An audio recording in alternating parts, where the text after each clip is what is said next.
Found this on weekend on my grocery shopping. This will be my first time making fresh Polish sausage and cabbage skillet. First, I fill a pot with room temperature water and added the fresh sausage. I let it simmer on low heat for about 15 to 20 minutes until it gently came to a boil. While that's going, I sliced the onions and cabbage.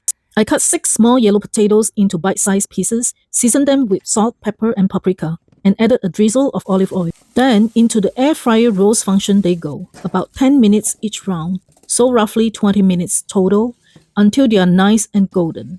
Then I cut the sausages into small rings and added a little paprika and onion powder. I tasted the sausage earlier and it was already pretty salty, so I kept the seasoning light. Now it's time to cook. I heated a skillet on medium heat with about 1 tablespoon of olive oil. Then in goes the sausage slices to brown. Once they are nicely brown, I take them out. You can see the sausage has already rendered some flavorful fat in the pan. Next, I add the onions and garlic and cook them until fragrant. Today, I also use my food processor to chop a batch of garlic for storage, so I just save about 2 cloves worth for this dish. Then the cabbage goes in. I add half first, stir it until it starts to shrink down a little, then add the second half. Once the cabbage softens, I toss in the roasted potatoes and the sausages and mix everything together. Finally, I add about a tablespoon of white vinegar. It might sound a little unusual, but the vinegar helps cut through the richness of the sausage and brightens the flavor of the cabbage. And that's it, a simple kielbasa and cabbage skillet.